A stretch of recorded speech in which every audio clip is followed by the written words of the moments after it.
Question number 4 है देखो। तो क्या करना है, देखो ये समीकरण युग्म दे रखे हैं, उनका आपको क्या करना है, इनके संग जो युग्म है वो संगत है या नहीं कह रहा है। अगर संगत हैं तो उनका ग्राफी विधि से हल करना है, अगर नहीं है तो सीधे लिख दोगे कि संगत नहीं है। ठीक है, तो चौथे क्वेश्चन का फर्स्ट पार्ट देखो। पहला कह रहा है x plus y equal to कितना है 5। ठीक है, और दूसरा है इसकी समीकरण 2x plus 2y equal to 10। तो सिंपल पहले भी चेक कर चुके हो संगत है या नहीं है। ये चेक करने के लिए हम क्या करेंगे, समीकरणों की तुलना करेंगे। तो समीकरण की तुलना करने पर,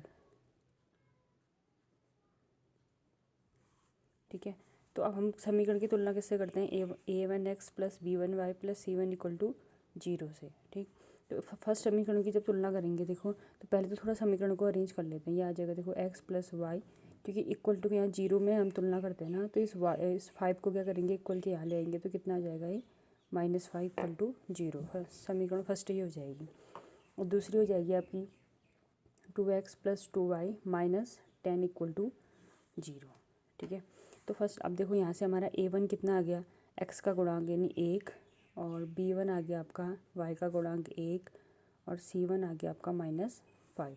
वैसे a2 आ गया सेकंड समीकरण का x का गुणांक 2, और b2 आ गया आपका 2, और c2 आ गया -10। ठीक है, अब हम निकालेंगे a1 अपॉन a2, तो ये आ जाएगा आपका 1/2। फिर आप निकालोगे b1 अपॉन b2, ये भी आ गया है 1/2। फिर निकालोगे c1 अपॉन c2, ये आएगा -5 अपॉन -10। माइनस से माइनस कैंसिल आउट, 5 से कट गए 10 2 बार, तो 1/2 आ जाएगा। ठीक है, तो यहाँ पे आपको दिख रहा है देखो a1 upon a2, b1 upon b2, c1 upon c2 सारे इक्वल हैं। तो ये कौन सी कंडीशन होती है, ये हमको चेक करना पड़ेगा। a1 upon a2 equal to b1 upon b2 equal to c1 upon c2। ठीक है, तो ये समांतर रेखा वाली कंडीशन आ गई, यानी इसके कितने हल होंगे, अपरिमित रूप से अनेक हल होंगे। अब अपरिमित रूप से अनेक हल तो है ना, तो ये कंडीशन क्या आ जाएगी, संगत। इसमें आप लिख दोगे अपरिमित रूप से अनेक हल, और ये कंडीशन क्या होगी हमारी, ये युग्म जो है समीकरण युग्म वो क्या हो जाएगा, संगत। नीचे लिख देना संगत युग्म।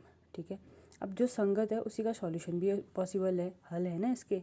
अगर कोई असंगत युग्म आ गया तो सीधे लिख दोगे कि ये समीकरण युग्म क्या है, असंगत।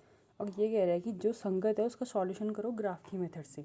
तो यहाँ पे आपकी 2 इक्वेशन हो गई, ये फर्स्ट इक्वेशन है, सेकंड आपको क्या करना है, दोनों का आप ग्राफ खींचना है। ठीक है, तो अब पहले हम समीकरण फर्स्ट का ग्राफ खींचते हैं।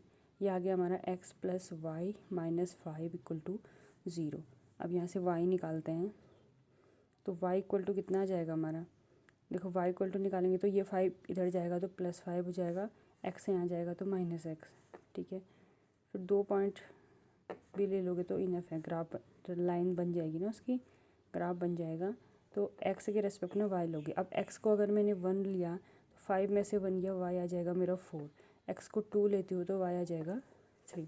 तो यहाँ पे जो मेरे x y कोऑर्डिनेट बन जाएंगे वो आ जाएगा हमारा 1,4 और 2,3। ठीक, तो अब ऐसे हम सेकंड समीकरण लेते हैं। दूसरे समीकरण में लेंगे, देखो ये आपकी 2x plus 2y minus 10 equal to 0। यहाँ से अगर y लूँ मैं तो यहाँ पे से कितना जाएगा, देखो 2y बराबर आ जाएगा, मैं 10 इधर जाएगा तो कितना आएगा धन, और ये कितना आएगा -2x। और यहाँ से अगर देखो 2 को मैं कॉमन ले लेती हूँ तो ये आएगा 2y इक्वल टू 2 को अगर कॉमन लिया तो 5 - x, 2 से 2 cancel out, y equal to आ जाएगा 5 - x।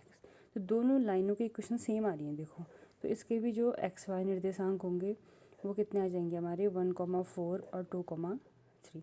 दोनों सेम है ना, तो पॉइंट हम दोनों के सेम ले सकते हैं, तो ये दोनों पॉइंट भी सेम आएंगे। फिर वही हम इसका क्या खींचेंगे, ग्राफ। अब यहाँ पे अपरिमित रूप से अनेक हल है तो सारे हल ही आएंगे इसके, तो यहाँ पे सिर्फ आपको ग्राफ खींचना है। जैसे देखो 1 2 3 4 5 6, वैसे वाई एक्सिस में कितना है हमारे 1 2 3 4 0 हो गया। ठीक है, फर्स्ट वाला है 1,4, एक्स एक्सिस में 1 और वाई एक्सिस में 4, ये नहीं आएगा 1,4। फिर एक्स एक्सिस में 2 है और वाई एक्सिस में 3, यानी 2,3। अब आप इस लाइन को मिलाओगे दोनों बिंदुओं को, तो ये जो लाइन बन रही है वो दोनों की लाइन बन रही है, दोनों लाइन सेम है ना हमारी इक्वेशन। तो x plus y minus 5 equal to 0, या इसी को हम कहेंगे 2x plus 2y -10 equal to 0। तो यहाँ पे फ़िलहाल एक ही लाइन आएगी, ये दोनों की लाइन सेम है, तो आपको ऐसे ग्राफ बनाना है। और यहाँ पे अपरिमित रूप से अनेक हल है, तो कोई एक पर्टिकुलर सॉल्यूशन नहीं आएगा, ठीक है। बाकी क्वेश्चनों में भी इसके जो बाकी पार्ट है, देखो ऐसे तुलना करना, फिर जिसमें अद्वितीय हल आएगा सिर्फ उसी का सॉल्यूशन आएगा।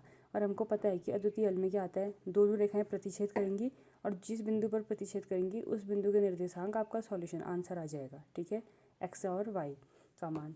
और जो हल नहीं होगा यानी असंगत युग्म होगा या जिसका कोई हल नहीं होगा, तो उसको सीधे लिख दोगे कि समीकरण युग्म क्या है, असंगत है, ठीक है। तो ऐसे इसके बाकी पार्ट भी कर लेना।